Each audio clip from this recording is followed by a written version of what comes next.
Fast forward, any come our channel so aha AG Politics Avenue. Podcast or training me is making headlines. Jembre now it be exom or need me on Braxium and a kanya. Only I'm special which must subscribe to the channel. His notification bell also share now for front so answer into me in Kubi. And need him on Braxium, young phone in air political highways. Now, me no say a year lawyer for a year chairman Wontumi, lawyer Appiah Kubi. Now, what me a being ano Adi afa a year withdraw charges a year Attorney General etimi. I withdraw every a year third accused person so or just say any day send the panano general manager edema a year chema Wontumi no ene or baby di adanse edi chema Wontumi and then me say kwadu a de bo ni nyina no watimi ayi afri ni so na de wo say lawyer etimi bi na no aka say wodi a year attorney general ho ya pa enya asem koto a wotimi ebie na no ewo abra oye press conference edem kika nsem bi edi fa eye sansem ye hu a ehu ebehia se onua ebetimi abawura eye lawyer Appiah Kubi asoye na ya je nsem mu nkyeremu yi ba meda se wadimre wo ha yenko nsem. General Manager of Akroma Mining, after he offered to testify against the NPP Ashanti Regional Chair Edward Akuffo, the former fourth accused person, together with Wontumi, was facing multiple charges of undertaking a mining operation without a license, felling and abetting the felling of trees in a forest reserve without written authorization.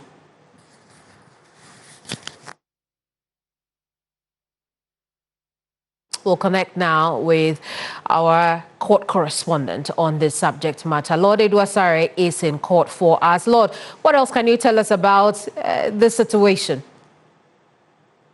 Kemini, and so you realize or recall that Wontumi is currently before two separate high courts on two separate cases. The first has to do with some activities at the Summerboy Reserve where he's been charged for permitting two persons to mine in his concession without written authorization from the sector minister. Now, that court, in that case, the prosecution today indicated to the court that they had filed their disclosures but were yet to serve it on Wontumi's lawyers, and so they prayed for a short adjournment in order to do so. So that case has been adjourned to November 12th to allow the prosecution to serve those disclosures to Wontumi's lawyers. Now, in the second matter, where the fourth accused person has offered to testify against Wontumi, that case was where the lawyer for Chairman Wontumi and Appiah Kubi was reacting on. Now, in that case, that sitting didn't come on because the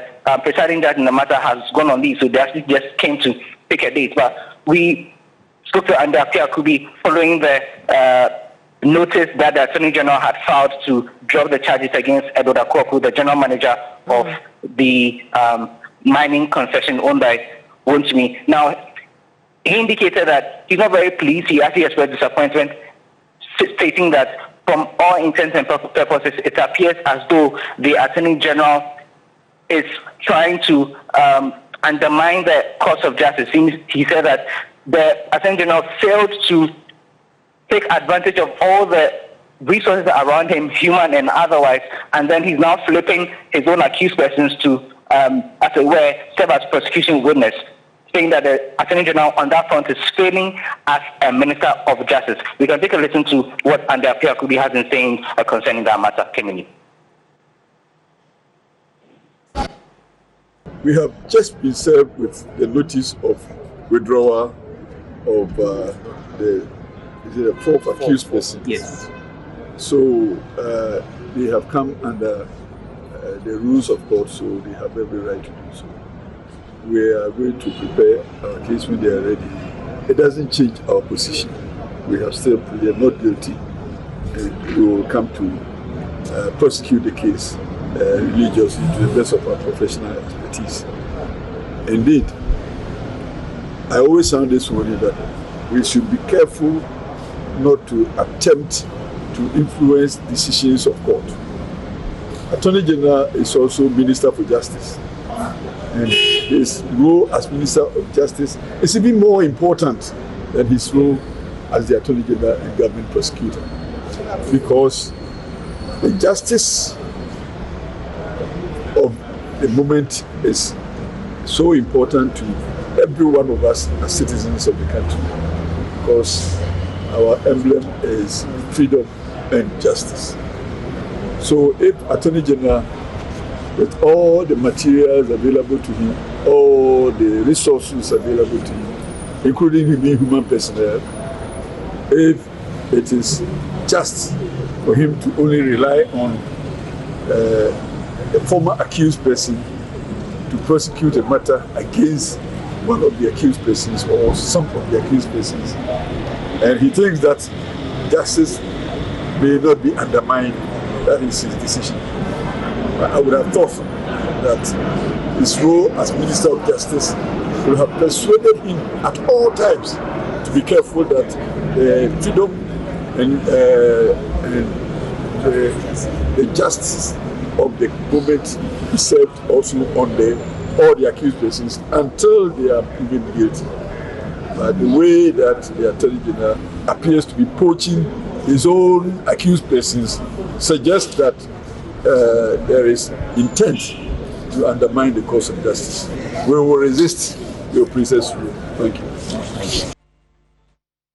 Well, Appiah Kubi is lawyer for the NPP's Ashanti Regional Chairman Wontumi. Lord, we'll leave it here. Thank you so much for talking to us. Lord Edwasare is our court correspondent, bringing us to a close on our court matters for today. And we're taking you to Parliament right now because we know that the Public Accounts Committee continues its sitting, and the Lands and Natural Resources Ministry is appearing before it along with its numerous agencies. Of importance is the Minerals Commission, who are presently there right now answering questions. The Deputy Minister of Lands and Natural Resources, Yusuf Suleimana, as well there. Let's take you live there right now for details. After the December general election, we are asking about the number of lances that we have given in this year. Is that not the case? After the elections, immediately after the elections, just 4 days for the new president, His Excellency John Dramani Mahama, to be sworn in, 55 lances were signed. So if we are talking about new ones that were signed, we can begin from there. That at least 55 were signed. We'll go and add whatever that we have added and bring it to you. Minister, see, I appreciate that. Minister, I appreciate that. But you see, Minister, you talked about the MCAS system. You talked about how the whole small-scale mining system is now digitized, and you get to know. We know that at the end of every month, with a click of a button, your agency, Minerals Commission, gets to know the number of licenses he has issued. And so what is the big deal in telling us that as at the month of October, at the month of September, at the month of August? Chairman, I thought you agreed that... The interesting thing is that you remember the licenses that were issued 4 days to the expiration of the previous government. Yes, in a row. But you don't remember the number of licenses you have issued. You are pushing me. You push me. I never pushed you. To tell you what I'm here to ask the questions. That is my role as a member of parliament, and also the vice chair on this committee. Yeah, so the 55. Honorable member, the 55, if I'm going to be the chairman of this place, let me be the chairman. The minister said we need to give him up to this evening, right? He will get us the numbers. What is the big deal about it? Nobody has disputed. Don't let us play politics with it. I have not disputed that. Let's give him the chance to bring the numbers, and then we can play with it. Let's move on. The next one is by Honorable Frank Dieboa. Thank you, Mr. Chairman. Minister.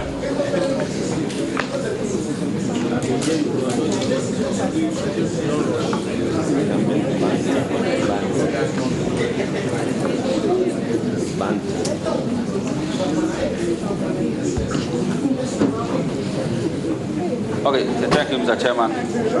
And Minister, in 2019, in 2019, when the auditors came to do the audit at Minerals Commission, one of the things they found was that Minerals Commission was issuing operating permits without plans from small-scale miners. But in 2024, when they came back to do a follow-up, that has been corrected significantly. So looking at how sensitive small-scale mining and its related names are to Ghanaians, I just want to, since we have Minerals Commission CEO here, I want him to take the opportunity to explain to Ghanaians, in summary, how one can obtain the process one has to go through in obtaining an operating permit to do small-scale mining in the country. Thank you. I mean, are you asking of a license or operating permit? The two are not the same. My question is on operating permit. Operating permit? Yes. And if you have to get a license before operating permit, that's why. Yes, so like I said, you need to get a license. And when you get a license, you now go to EPA for EPA permit. When you get the EPA permit, you attach it to your license and come back to Minerals Commission. And when you come to Minerals Commission, the Inspectorate Division, headed by the Chief Inspector of Mines, will now assess it and give you an operating permit. It is only when you get this operating permit that you can now go and start work. But even that, when it comes to large scale, given the ruling of the Ďisǎppointměnť, if you don't ratify, you still don't have the right to operate. It's just that we are a bit considerate. But I think that we'll get there where we'll have to ensure that you ratify before you can even go and start operations. Okay, thank you, Minister. My last one. By what you just said, I just want you to walk us through. If my uncle in my village in the Ashanti region called Abba wants to enter into a small-scale mining industry, what's the process he has to go through before he can do the small-scale mining legally? I thought that this was answered when, anyway, I will let the technical person answer it. He is in charge of small-scale mining. So take us through the process. If somebody wants to get a license to operate in the small-scale arena, what do you have to do? Yeah, thank you very much.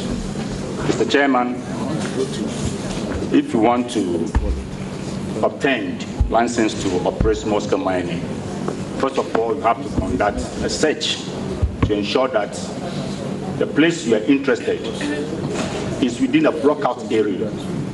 So you conduct a search in Minerals Commission, and if you found the area to be in a block-out area and the area is free, that is what we advise you to put in application. Now you have online applications. That is what we are talking about, the MCAST.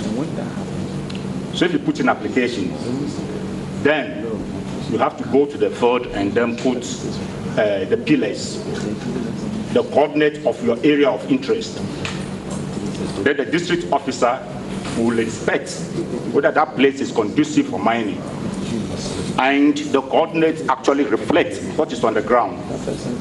After that, you cause a gazette to be done. That is where you inform the chiefs and all the other people.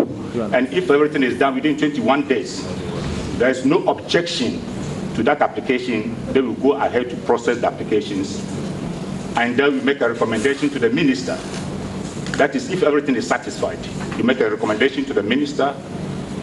And if the minister approves the recommendation, that is why we allow you to pay the annual mineral right fee, you pay the ground rent, and you sign the agreement.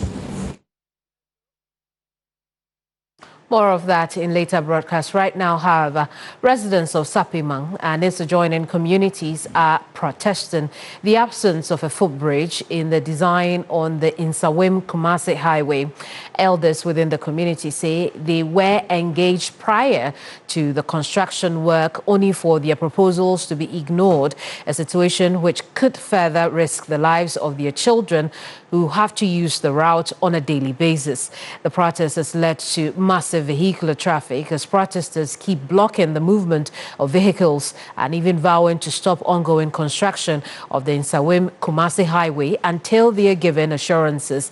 Meanwhile, a petition has been presented to the Assembly where the MC for the Ga West Municipal Assembly, John Desmond Soa, assured of acting swiftly on their concerns.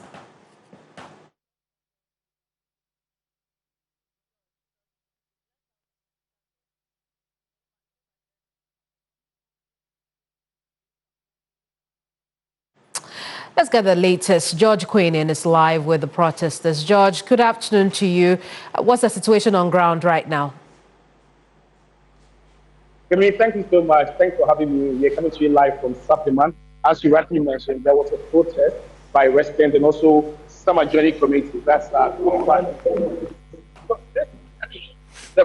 Akuffo Nsawam-Kumasi highway is going to be a 10-lane when it's completed. So imagine students as little as 5 years crossing this very stretch without a footbridge. It's very scary, and so this is what parents are scared of. It's a reason they went as far as to protest today. And so for this very fact, it's not for them, it's for their children who are going to benefit eventually. But this very place has a footbridge. But I've counted several people using the highway without a footbridge. So it's just going to be like the case of Medina. So I posed this question to the Ewa chief of Sapeiman, that's Togbi Asameglo, and he said, yes, they are lobbying to get this footbridge established at Sapeiman, but also ensure that a committee is set to actually demotivate people from not using the footbridge. So if we closing the footbridge, we also ensure that these residents use the footbridge and they'll be arrested. That's what I see. So, George, clarify for me, they have a footbridge, but they want another? So Sapeiman is, this they put as a footbridge. So I'm just going to put some contrast to it. It's just like Medina, where they actually lobbied for footbridges, but they were given to them. They were not using it because they claim it's so just comparing that to this side, that's what it looks like. But this is also a different part of the highway. Sapeiman is right behind me. I see, George. If you can look behind, yes, Sapeiman is right behind me. George, I'm going to leave you now so you find a safe place on the road to be. But thank you for bringing us the report. George Queenan is our correspondent on the ground. He's just been reporting from the Nsawam-Kumasi highway, where residents of Sapeiman are unhappy with the absence of a footbridge there and are asking for one to be constructed for them immediately, as has been done in other stretches of the highway. We can now turn attention to other issues. Now, following the arrest of the acting head of legal of the Ghana Revenue Authority, the Office of the Special Prosecutor has directed 3 top officials of the authority to appear before it. They include the Commissioner General, Anthony Sapong, the Assistant Commissioner in charge of Finance, Celestine Annan, and the Technical Assistant to the Commissioner General, Kenneth Ejieduya. Sources close to the OSP indicate that the summons is connected to a letter allegedly issued by the acting head of legal at the request of Lawyers for Strategic Mobilization Ghana Limited, SML, in mid-October, when investigators believe the 3 senior officials instructed the latest release. Ejieduya and Sapong are both former employees of KPMG who investigated or audited SML and their presidential directive earlier this year. Now, according to OSP sources, this is the second time the Commissioner General and the Assistant Commissioner in charge of Finance have been invited after their initial statements reportedly conflicted with the content of the letter in question.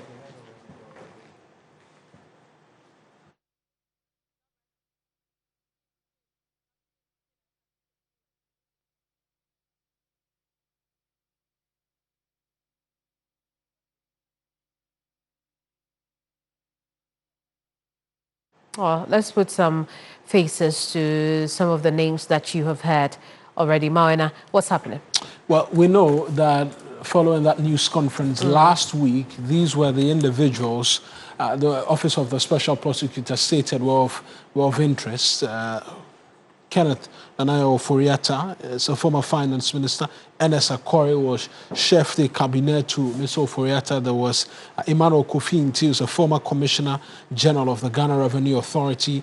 Reverend Amishadai Usuama was also another former commissioner general of the Ghana Revenue Authority. There was Isaac Crenstill, is a former commissioner of the Customs Division, and then Kojo Dama, who's a member of parliament as well as a former commissioner of the Customs Division. In the aftermath, yesterday, we know that the Office of the Special Prosecutor picked up one Mr. Saba, who is the head of legal at the Ghana Revenue Authority, and has subsequently invited these key individuals into wanting to have them come and provide certain explanations as to the dealings involving the company. That's the revenue.